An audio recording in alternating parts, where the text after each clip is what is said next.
ଭାଇ କ'ଣ ଖାଉଛ? ଭାତ ଆଉ ମାଛ ଆଉ ଆଳୁ ଆଜ୍ଞା ଆଉ ପକୁଡ଼ି ବଢ଼ି ପକୁଡ଼ି ନୁହେଁ। ବଲି ଆଉ ଚିକେନ୍। ଆଉ ଏବେ ଖାଇବା ଷ୍ଟାର୍ଟ କର। ଆଜ୍ଞା ଆଜ୍ଞା। ଚିକେନ୍ କିଏ ଦେଇଥିଲେ? ତାପରେ ଆମେ ଆସି ହରିଦ୍ୱାରରେ ରହିଲୁ। ହରିଦ୍ୱାରରେ ଆମର ଆଈ ଗୋଟେ ଆଶ୍ରମରେ ଆସି ରହିଲୁ।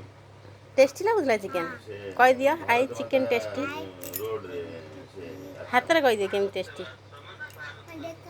ସେ ତମେ ତୁଳସୀ କୁହ ଆଗେ ତାପରେ ମାନସ ଦେଖେଇବି। ମନ୍ଦିର। କୁହ। ହଁ ମୁଁ ଦେଖେଇଲେ ତମକୁ କେମିତି କ'ଣ ଦେଖିବ? ସେ ତମେ ଆଗେ କହିଦିଅ ସେଇଠି ଆସି ଚିକେନ୍ ରହିଲୁ ଗୋଟେ ଟେଷ୍ଟି। ଦିନ। ହାତରେ ରହିକି ହାତରେ ହାତରେ। ତାପରେ ଆସିଲୁ ଆମେ ହୁଁ ତ୍ରିବେଣୀ ସଙ୍ଗମ ଏଲାହାବାଦ। ହଉ ଖାଅ।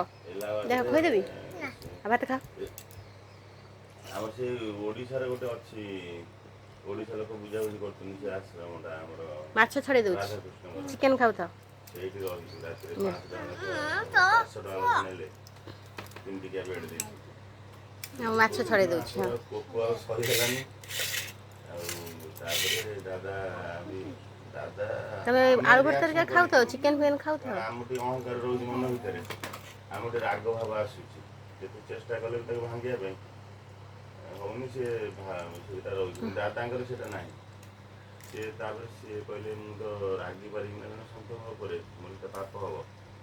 ଆଉ ଏଉଠୁ ଗୋଟେ କାମ କରିବା ଆଉ 3 ଦିନ ରହିବାକୁ କଷ୍ଟ ହେବ ଆମ ପାଇଁ। କାଳେ ମନଟା ପରିବର୍ତ୍ତନ ହେବ ରାଗି ଯିବା କ'ଣ କରିବା। ଆଉ ସେ ଯେଉଁ ଆମର ପୁରୋହିତଙ୍କୁ ବି ନେଇକି ଯାଇଥିଲେ। ଆମର ଯିଏ ପଣ୍ଡିତ ଜଣେ ଥିଲେ ଆମ ସାଙ୍ଗରେ। ହଁ ହଁ ମିଛରେ ସିଏ ଜଗନ୍ନାଥ ପୂଜା କରନ୍ତି। ଆମ ଗାଁର ଜଗନ୍ନାଥ, ସେ ପୁରୀର ନୁହନ୍ତି।